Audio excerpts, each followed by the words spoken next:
Hello, Billionauts. I am Grex, among other things, and I bet you thought I had given up on Hegel, but I didn't. I'm actually gonna do the whole book, or at least like the whole argument. I I lost my red pen, which is a tragedy. It really makes it harder for me to annotate. I'm so used to the red pen. But yeah, I mean, like, we left it on Lordship and Bondsman. Let's just jump into freedom and self-consciousness because I have an interview today and I have to wrap up my final thoughts on War and Peace, which is done. War and Peace is done. I think I'm gonna cry. Now I'm also gonna kill this very quickly because like the reason why I was struggling with both books is because I was sort of like doing some juggling in between them. But yeah, let's jump into it because I don't have much time. The name of the chapter now is Freedom of Self-Consciousness, and it's 3 stages that self-consciousness is gonna go through. We had basically we leave the Lord behind because the Lord kind of like, in terms of the Lord and Bondsman dialectic, because the Lord cannot really achieve self-consciousness in the same ways. His self-consciousness is very hollow. It's very subject to the servant, to the bondsman, to the slave, however you want to call him, because the recognition that he gets from someone who he does not recognize as his equal is not as valuable as the recognition that the bondsman gets, both from the Lord and from the objects from the object of its work. The bondsman creates, and in creating and modifying nature, finds his own self in that object. So in a sense, the Lord, to a degree, is looking at the bondsman and the object of the bondsman, the object of his work, as objects. For the bondsman, everything is subjects, because in the object he sees himself, and in the Lord he sees the Lord, which is also another self-consciousness to a degree. One in what seems to be a little bit of an existential crisis, but still there. So now we are with the freedom of self-consciousness, and we have here on paragraph number 197, toward the end, it says, "In thinking, I am free. I am not in another, but remain simply and solely in communion with myself and the object which is for me the essential being, is undivided unity, my being for myself, and my activity in conceptual thinking is a movement within myself." Thinking is free, and this is just my notes on the side. Thinking is free. I make this for the Lord by using my own capacity for thought. This freedom in this freedom of thinking by using my own capacity for thought, is where the first stage of 3 stages that the self-consciousness is going to go through now appears. And that first stage is Stoicism. This thinking process in which like I interact with the world now on a thought process is gonna go through Stoicism first, then it's gonna go through skepticism, and then through unhappiness. I wonder if when Hegel wrote Unhappiness he was thinking of Schopenhauer, these forms of thinking are also gonna be shaped by 2 ideals, 2 things that are going to shape the thinking process, which is the good and the true, that which is true and that which is good, and their sheer contrast with reality. So we have Stoicism now, and in 199 there is another quote that says, "In the utter dependence of its individual existence, its aim is to be free, to maintain that lifeless indifference which steadfastly withdraws from the bustle of existence, alike from being active as passive, into the simplest essentiality of thought." Let's keep reading. "Self-will is the freedom which entrenches in some particularity and is still in bondage, while Stoicism is the freedom which always comes directly out of bondage and returns into the pure universality of thought, as universal from the world spirit, Stoicism could only appear on the scene in a time of universal fear and bondage, but also a time of universal culture which had raised itself to the level of thought. So, Stoicism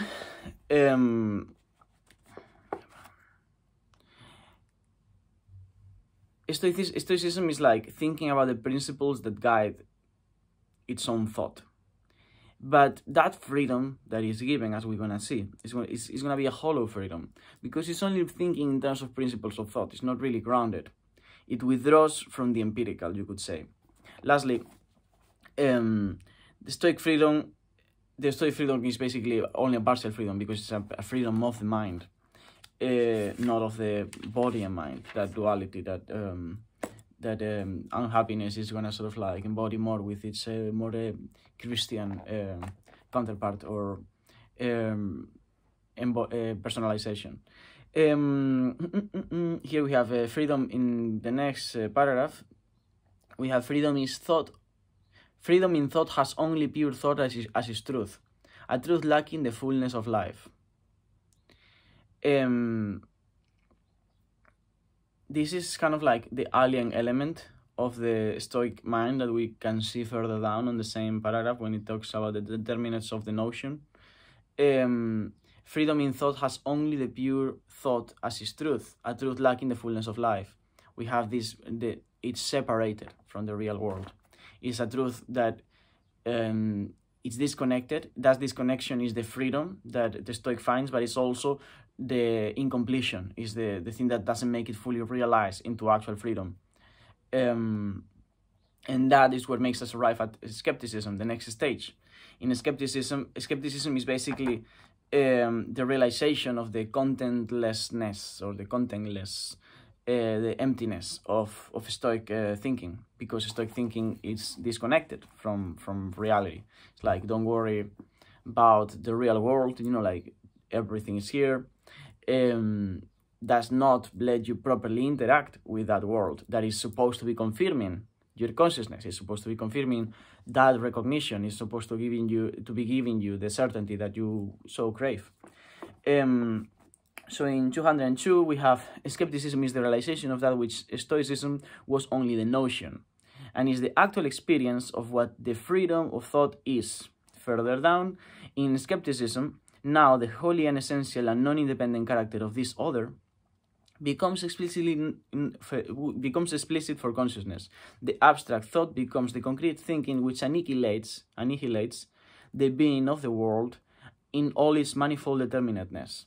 And the negativity of free self-consciousness comes to know itself in the many and varied forms of life as real negativity. And down there I wrote, but under the critical eye of skepticism, no theory can be sustained. Within skepticism, you cannot really arrive at any certainty. Otherwise, ask Hume.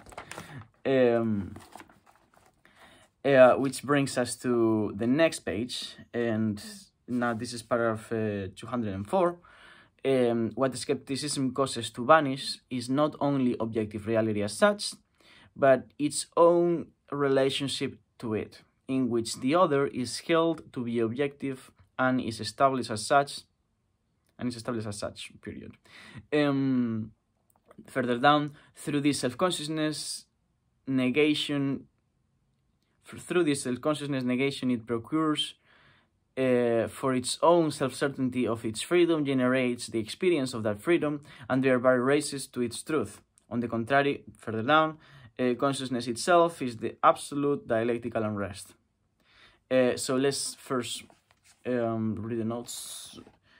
Yeah, here. So while the Stoics' banality came from the emptiness of the skepticism's point, while the Stoics' banality came from emptiness, the point of skepticism as a whole is that emptiness.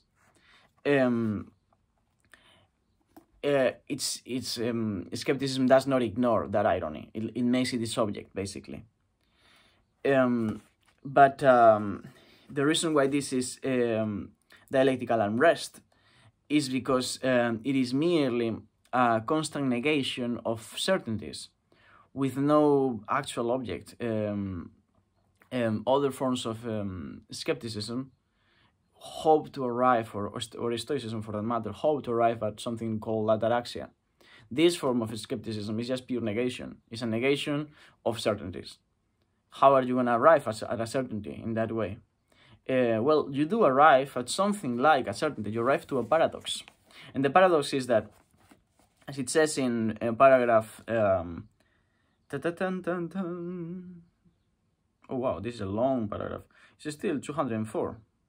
Yeah, still paragraph, no, 205, but toward the end, at some point it says, it pronounces an absolute vanishing, but the pronouncement is, and this consciousness is the vanishing that it pronounces, that is pronounced. This is basically what it's saying, that by denying its being, cogito ergo sum, for those who are familiar with the Cartesian doubt, in pronouncing that negation, it is being, that's a certainty that is achieving, but it's a paradoxical certainty that brings it into another contrast, into another engender, as it says further up, disorder, self-engendered disorder. How long? Okay, yeah, I'm very, very tight with time. Let's see how much we have left here. Okay, let's just hurry up. In 206, in skepticism, consciousness truly experiences itself as internally contradictory. Which leads us to the unhappiness that we are talking about, and I'm going to skip all of that. And that unhappy consciousness is the consciousness of self as a dual-natured, merely contradictory being. So this unity is what happens when you deny all convictions and assertions, basically. And this is in 206 and 207, 208, you know, now it's pretty much like all the way to 211, you have this argument being drawn. This is the contradiction faced by the unhappy, basically. And this contradiction is best reflected on the contrast between the unchangeable and the changeable, the ideal and the real, if you want to think about it in those terms, or the infinite and the finite.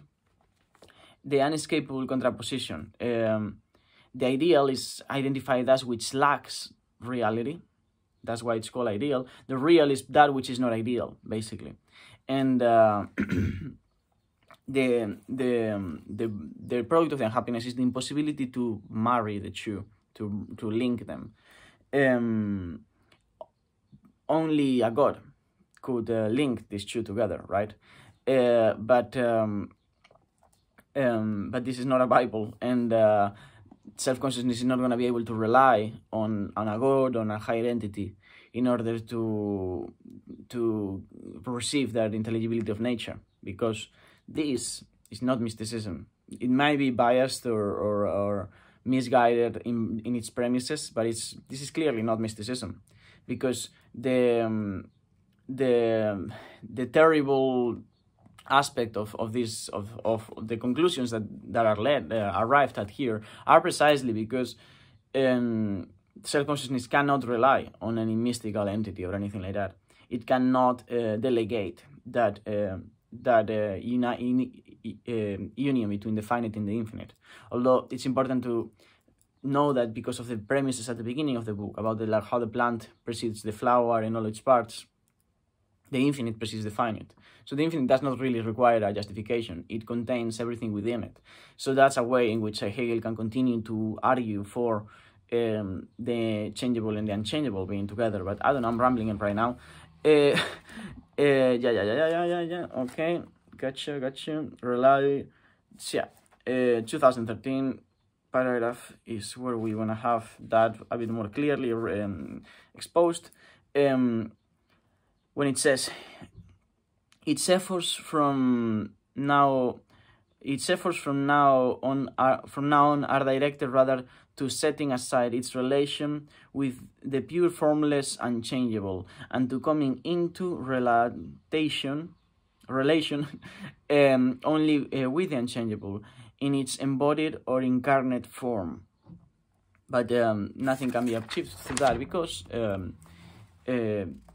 of what we just said, basically. And reality, you can, in this sense, that's this deception that is sort of like a happiness arriving at, which is the reality. Reality is the grave of our ideals. The ideals of truth or truth and good died in the experience of their absence in the real world. That was just a note of mine. There's no.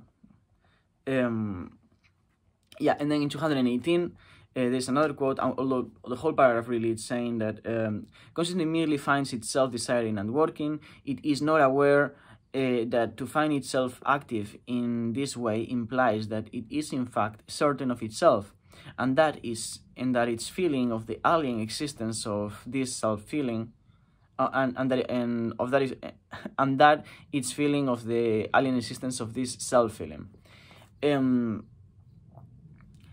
So the self-awareness of consciousness is only arrived at through work, and this is another very Marxist, although Marx was Hegelian rather than Hegel being Marxist, but this is part of what seduced me about Marxism back in the day.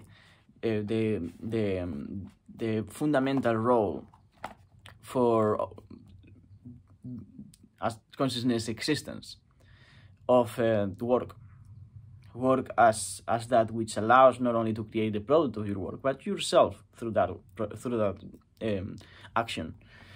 And in 202, basically, also summarized in another note that I wrote here, self-consciousness delegates the achievement of its ideals through work. So it's the work that really will achieve those ideals. It's my work that will produce that ideal that does not exist. Now I'm no longer just reflecting myself, but I'm trying to arrive at those forms of the unchangeable that will bring the contradiction, the contrast between real and ideal into unity. Through work, I know myself and my ideals, also the impossibility of realizing them. So that's also where the deception is still contained, because in working you realize the limitations of your work, you know. I'm sure there's many, like, you know, George R.R. Martin knows that he will never write the last book of the series, and so that's Roberto Caro. In working, you arrive at the conclusion that you can only work so much, you can only create so much, and you will never really arrive at the fullness of those ideals, only partially. But at the same time, that partial arrival is already a form of consolation. Work is the thing that mediates between the ideal and the real, says me in relation to paragraph 229. And then finally, last but not least, we have,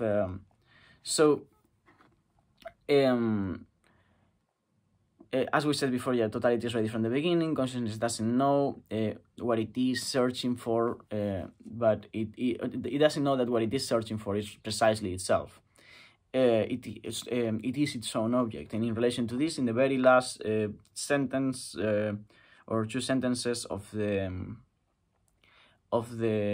chapter before entering into the chapter of reason, Hegel says, but in this subject in which it finds its own action and being as being, and that of this particular consciousness are being in and action in themselves, there has arisen for consciousness the idea of reason, of the certainty that in its particular individuality it has been being absolutely in itself, or is all reality.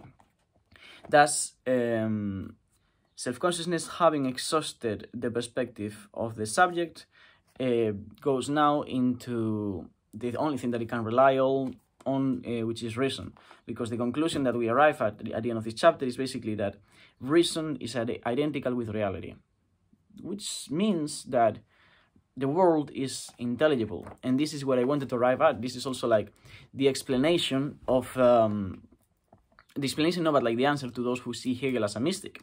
So far, I have seen no mysticism here. I have seen misguided thought. I have seen Eurocentric bias.